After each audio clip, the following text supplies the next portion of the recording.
Welcome to the deep dive. You know, it's funny how sometimes the most extraordinary stories are hiding right under our noses. Not big headlines, just quiet things waiting. And today we're diving into exactly that kind of story, a really surprising and quite poignant tale we're calling The Lost Letter. Now, this isn't fiction, it's a real mystery that started with, well, a pretty unexpected discovery. It peeled back layers of emotion, hope, this decades-long search for connection. Our sources, they're the actual accounts of what happened. Yeah, and it's fascinating, isn't it, how sometimes most mundane things, like an old letter, can just open up these incredibly rich human stories from the past. These everyday objects often give us a more authentic glimpse than, say, official records. So we'll be exploring the events, sure, but also that deep emotional stuff, miscommunication, misunderstandings, and just the lasting power of words. Okay, right, let's unpack this then. So the story kicks off with Emma. About 3 years back, she moves into this small, older flat in London, pretty quiet place.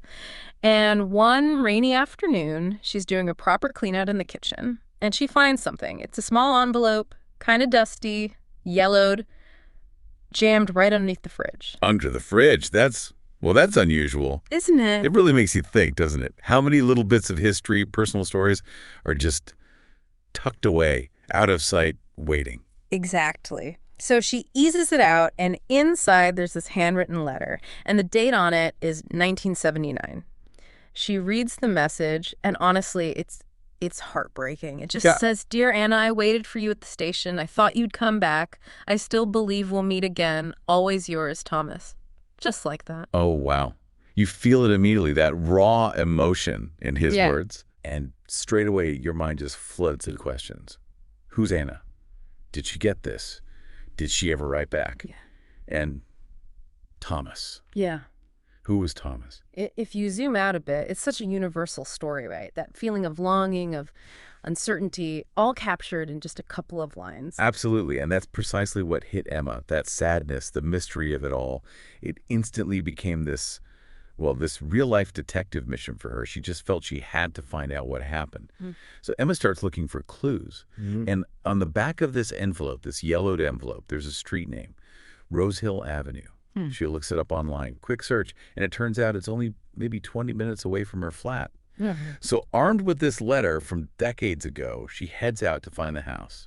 You know, it's really interesting how a discovery like that, something small but emotionally charged, can just spark such incredible determination. Psychologically speaking, it often taps into our need for narrative completion, Yeah. for closure, not just for the people in the story, but for the story itself. We want to fill in the gaps. Right. So she finds the house. It's an old red brick place, distinctive blue door. She knocks. An elderly woman opens it. And Emma shows her the envelope, and the woman just freezes. Oh, gosh. Yeah. Turns out the woman is Margaret, Thomas's sister. No way. And then comes the really heartbreaking part. Margaret tells her, Thomas died 20 years ago. Oh, that's just devastating. For Emma, I mean. Finding the letter, getting invested, and then realizing the author is gone. The message never received in his lifetime. It completely shifts things, doesn't it? From maybe finding a reunion to confronting the tragedy of it all. But Margaret being there, that offers a different kind of connection, I suppose. Someone who remembers him. Exactly. And Margaret confirms Anna never came back to London. She'd moved to France, apparently. Thomas never knew why she left. He assumed she didn't love him anymore. Oh, and Anna. And Anna, Margaret believed, thought Thomas had simply forgotten her. Just a total tragic misunderstanding on both sides. Unbelievable. 40 years of silence based on that. But then there's another twist. Margaret tells Emma that Thomas hadn't just written that letter. He wrote many letters to Anna, even after she left. Oh. And Margaret had kept them all, every single one. Emma ends up spending 2 hours there reading through them, like a time capsule of his feelings, just raw emotion on paper. That's incredible. So it wasn't just a fleeting moment of despair at the station. Those other letters, they change the picture, don't they? They show this enduring hope, this real devotion from Thomas.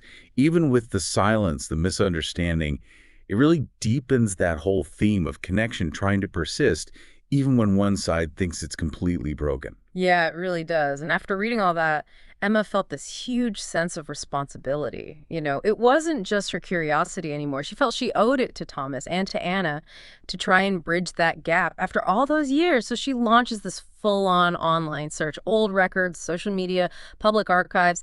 I mean, she threw everything she could at it. And this is where you really see modern technology playing a role in resolving these old mysteries, right? Think about it. Before digitized records, before social networks, finding someone across borders after decades with so little information, it'd have been almost impossible. Herculean, really. Lots of archive dust, local inquiries, low chance of success.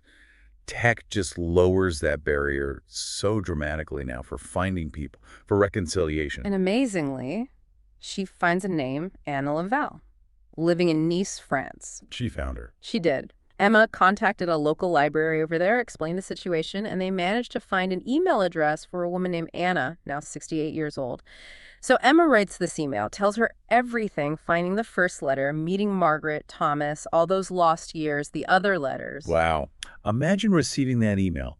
Decades of unspoken history landing in your inbox. Yeah. It really makes you pause and think how much of our own lives might be shaped by things unsaid, messages undelivered, misunderstandings we're totally unaware of. And what happens when the truth finally surfaces after so long? That need for understanding is so fundamental. A few days later, Anna replies, and her words, just so moving. She said, "For over 40 years, I thought he forgot me. I cried when I read your email. I cried for the years we lost." Oh, the relief and the regret all mixed together.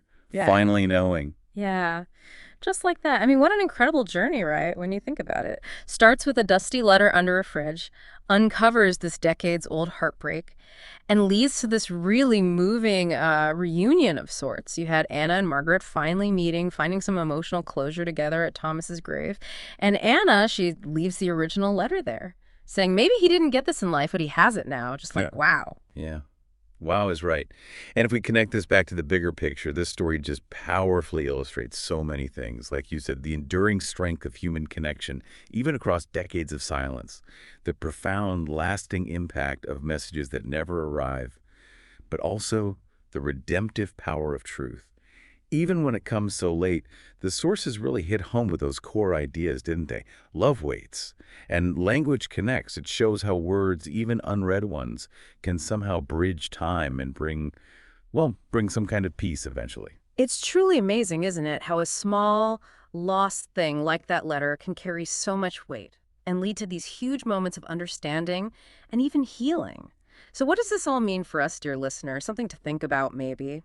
What about the unspoken messages or maybe unresolved connections in your own life? Are there hidden stories just waiting for their moment, waiting for closure?